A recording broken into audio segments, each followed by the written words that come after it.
नमस्कार दोस्तों, मैं हूं पूजा कुमारी। तो चलिए जानते हैं राजस्थान की 50 फटाफट खबरों को 10 मिनट में। उससे पहले आप इस वीडियो को कहां से देख रहे हैं कमेंट में जरूर बताएं। पीएम सूर्य उदय योजना में फ्री बिजली के साथ मिलेगा पैसा कमाने का भी मौका। जाने कैसे करें आवेदन। केंद्र सरकार ने एक नई योजना की शुरुआत की है और उसका नाम है पीएम सूर्य उदय योजना। इस योजना के तहत गरीब और मध्यम वर्ग के 1 करोड़ लोगों घर में रूफटॉप सोलर पैनल लगाए जाएंगे। ऐसे में बजट में इस योजना को लेकर एक बड़ा ऐलान भी हुआ है और बताया गया है कि जिन लोगों के घर में ये पैनल लगाए जाएंगे उन्हें 300 यूनिट बिजली भी मुफ्त मिलेगी। इसके साथ वो कमाई भी कर सकेंगे। वित्त मंत्री निर्मला सीतारमण ने बजट में बताया कि सौर ऊर्जा प्रणाली के तहत 1 करोड़ परिवार हर महीने 300 यूनिट तक बिजली फ्री मुफ्त प्राप्त कर सकेंगे। इसके अलावा जो लोग ज्यादा बिजली प्रोड्यूस करते हैं वो इसे बिजली वितरण कंपनियों को बेच भी सकते हैं। इसके जरिए वो हर साल 18,000 रूपए की कमाई भी कर सकते हैं। वैसे जानकारी के अनुसार इस योजना पर काम किया जा रहा है और आने वाले 3 सालों में इसे पूरी तरह से लागू किया जाएगा। उसके बाद से लोगों को अच्छे तरीके से इसका लाभ भी मिलना शुरू हो जाएगा। देश के पूर्व उप प्रधानमंत्री लाल कृष्ण आडवाणी को भारत रत्न मिला तो राजस्थान के सीएम भजनलाल शर्मा ने दी बधाई। प्रधानमंत्री नरेंद्र मोदी ने शनिवार को भारतीय जनता पार्टी के वरिष्ठ नेता और राम मंदिर आंदोलन के प्रमुख चेहरा रहे लाल कृष्ण आडवाणी से सम्मानित करने का ऐलान किया। इस फैसले पर अब राजस्थान के सीएम भजनलाल ने भी अपनी प्रतिक्रिया दी है। सीएम शर्मा ने एक्स पर लिखा, भारतीय लोकतंत्र की उत्कृष्ट परंपराओं के प्रबल स्वभाव भाजपा परिवार के दृढ़ स्तंभ, प्रखर राष्ट्रवादी लोकप्रियता, जन नेता, पूर्व उप प्रधानमंत्री आदरणीय लाल कृष्ण आडवाणी को भारत रत्न से सम्मानित किए जाने पर अनंत आत्मीय शुभकामनाएं। उन्होंने राष्ट्रीय एकता और सांस्कृतिक पुनरुत्थान को आगे बढ़ाने की दिशा में अद्वितीय प्रयास किए हैं।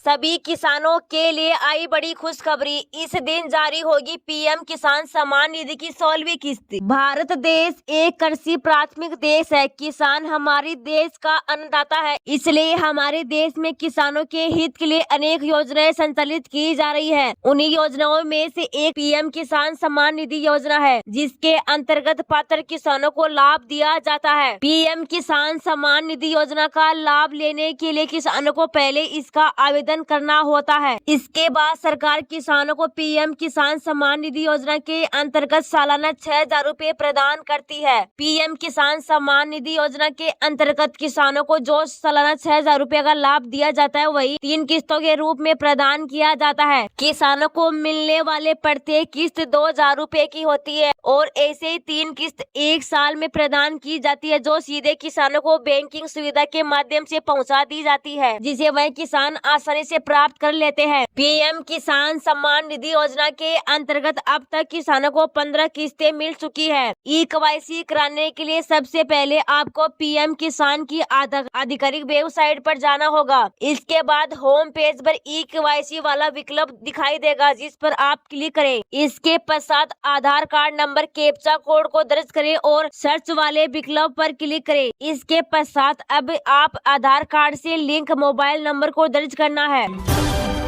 राजस्थान के सीएम भजनलाल शर्मा का एक आदेश और बदल दिए रातों रात ये बड़े अधिकारी। राजस्थान में सरकार बदली है तो उसके साथ ही प्रशासन के अधिकारी भी बदल रहे हैं। लगातार सीएम राजस्थान की ब्यूरोक्रेसी में बदलाव कर रहे हैं। पहले आईएएस, उसके बाद आईपीएस और फिर आरएस के अधिकारियों के तबादले किए हैं। बता दें कि शुक्रवार को सीएम के आदेश के बाद एक बार फिर बड़ा प्रशासनिक बदलाव किया गया है। मीडिया रिपोर्ट की माने तो 49 राजस्थान प्रशासनिक सेवा अधिकारियों के तबादले कर दिए गए हैं। पहली सूची में 10 नाम थे, उसके बाद देर तक 39 नामों की ओर से सूची आई है।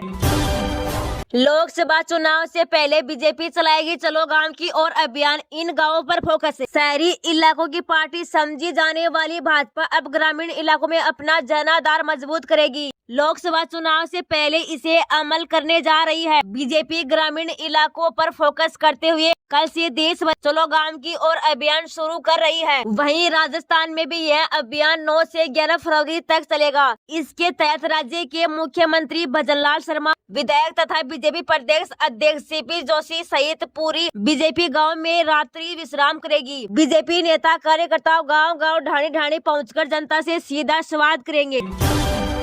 अलवर, भरतपुर, दौसा समेत 24 जिलों में बारिश का अलर्ट, यहाँ हो सकती है ओलावृष्टि। राजस्थान में फरवरी माह में मौसम का मिजाज पूरी तरह से बदल गया, जहाँ महीने के शुरुआत से ही बारिश के साथ कोहरे और ठंड का असर देखा जा रहा है। पश्चिमी विक्षोभ के सक्रिय होने के कारण प्रदेश में बारिश हो रही है। मौसम विभाग ने कई जिलों के लिए बारिश और ओलावृष्टि का अलर्ट भी जारी किया है। मौसम विभाग ने आगामी 1-2 दिन में कई जिलों में बारिश, ओलावृष्टि का अपडेट जारी किया गया है। बारिश के कारण प्रदेश के अधिकतर जिलों में 2 डिग्री तक पारा लुढ़क गया है, जिससे ठंड का असर और देखा जा रहा है। राजधानी दिल्ली समेत उत्तर भारत के कई जिलों में मौसम का मिजाज बदलने वाला है। मौसम विभाग ने कहा कि अगले 2 दिनों तक दिल्ली, एनसीआर समेत कई इलाकों में बारिश का अलर्ट भी जारी किया गया है। वहीं हिमाचल प्रदेश, कश्मीर और उत्तराखंड के पहाड़ी इलाकों में बर्फबारी की संभावना जताई है। मौसम विभाग के अनुसार एक पश्चिमी विक्षोभ एक्टिव हो रहा है, जिसका असर पहाड़ों से लेकर मैदानी इलाकों में होगा।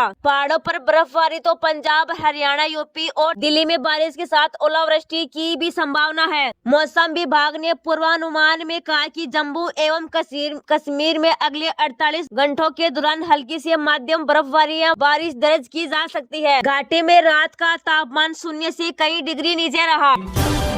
पीएम मोदी ने उड़ीसा को दी 70,000 करोड़ रुपए की सौगात, का मेरा कोई गरीब भाई बहन झुपड़ी में न रहे। प्रधानमंत्री नरेंद्र मोदी उड़ीसा दौरे पर है, जहां उन्होंने सबलपुर में IIM का उद्घाटन करने के साथ ही राज्य को करीब 70 करोड़ रुपए की परियोजनाओं की सौगात दी। इस दौरान पीएम मोदी ने एक जनसभा को भी संबोधित किया, जिसमें उन्होंने कहा बीजेपी के वरिष्ठ नेता लाल कृष्ण आडवाणी को भारत रत्न से सम्मानित किए जाने की घोषणा का भी जिक्र किया गया। पीएम मोदी ने इस दौरान पेश किए गए अंतरिम बजट का भी जिक्र किया और कहा 2 दिन पहले ही देश का नया बजट आया है। पिछले 10 वर्षों में जिस नीति पर चलते हुए देश के 25 करोड़ लोग गरीबी से बाहर निकले हैं, ये बजट उसी नीति को और मजबूत करना चाहता है। बजट का ऐलान है गरीबों को सख्त करने की गारंटी। हमारे युवा हो, महिलाएं हो, किसान हो, मछली पालक हो, ये बजट सबके विकास की गारंटी देता है।